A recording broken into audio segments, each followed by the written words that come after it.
Zainab பின் அதாபா ரலியல்லாஹு அன்ஹா ஃபாத்திமாவை பார்த்துட்டு சொர்க்கத்தினுடைய பேரரசி தானே ஃபாத்திமா, குளூர்ல அவங்க மேல போட்டிருக்க போர்வை குளிர் தாங்க முடியாம இப்படி நடுங்கிக்கிட்டு இருக்கிறாங்கன்னு சொல்லி தன்னிடத்துல இருக்கக்கூடிய ஒரு புது போர்வையை எடுத்து கொடுக்குறாங்க. தன்னிடத்துல இருக்கக்கூடிய ஒரு புது போர்வையை எடுத்து இந்த ஃபாத்திமாவை இதை நீங்க வச்சுக்கங்கன்னு சொல்லி கொடுக்குறாங்க. அன்னை ஃபாத்திமா சொன்னாங்க, இல்ல இல்ல, இது என்னுடைய கணவர் எனக்கு கொடுத்தது, இது என்னுடைய கணவர் எனக்கு கொடுத்தது. என்னுடைய கணவர் எதை எனக்கு கொடுத்தாரோ அதுதான் எனக்கு சிறந்தது. என்னுடைய கணவர் எதை எனக்கு கொடுத்தாரோ அதுதான் எனக்கு சிறந்தது. என் கணவர் கொடுத்ததை விட வேறு யாரு கொடுத்தாலும் அது எனக்கு சிறந்ததாக இருக்காது. எனவே என்னுடைய கணவர் கொடுத்தது தான் எனக்கு சிறந்தது என்பதாக அந்த போர்வை அவருடைய குளிரை தாங்க முடியாம அதை போற்றிக் கொண்டும் குளிர்ல நடுங்கிய நேரத்தில் கூட அந்த குளிரை போக்கக்கூடிய இன்னொரு ஒரு போர்வையை ஒரு பெண்மணி கொடுக்கும் பொழுது என் கணவர் எதை எனக்கு கொடுத்தாரோ அதுதான் எனக்கு சிறந்தது என்பதாக ஒரு மனைவி எப்ப நினைச்சிட்டாலோ அவருடைய பாவத்தை அல்லாஹ் அந்த நேரத்தில் மன்னிக்கிறான். இது திருமணமான பெண்களுக்கு அல்லாஹ் கொடுக்கக்கூடிய சலுகை. ஸல்லல்லாஹு அலைஹி வஸல்லம் சொல்றாங்க, அய்யுமா இம்ரஅத்தின் மாதத் வ ஸௌஜுஹா அன்ஹா ராவின் தகலத்துல் ஜன்னah.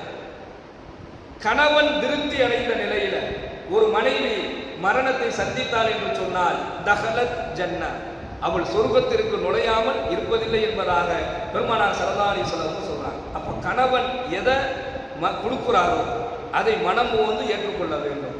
தாய்மார்கள் அப்படி ஒரு பெண் ஒரு மனைவி ஏற்றுக்கிட்டான்னு சொன்னா அவளுக்கு சொர்க்கம்.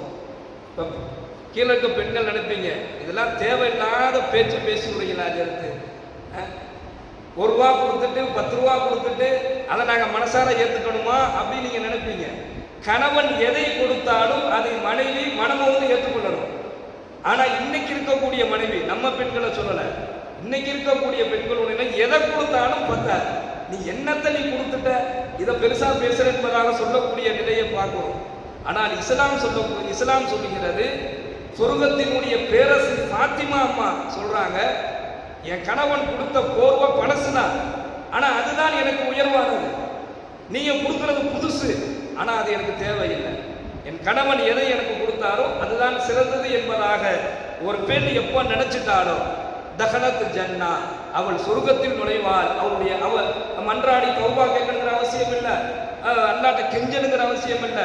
இந்த ஒரு சின்ன குணம் இருந்தால் அந்த பெண்ணுடைய பாவங்கள் மன்னிக்கப்படுது என்பதாக நம்ம பார்க்கிறோம். எல்லாம் வல்ல இறைவன் நம்முடைய பாவங்களை மன்னித்து உயர்தரமான சொர்க்கத்தில் பிரவேசிக்கக்கூடிய பாக்கியத்தை நம் அனைவருக்கும் தந்த அருள் புரிவானாக. வாயுதவான அல்ஹம்துலில்லாஹி ரப்பில் ஆலமீன்.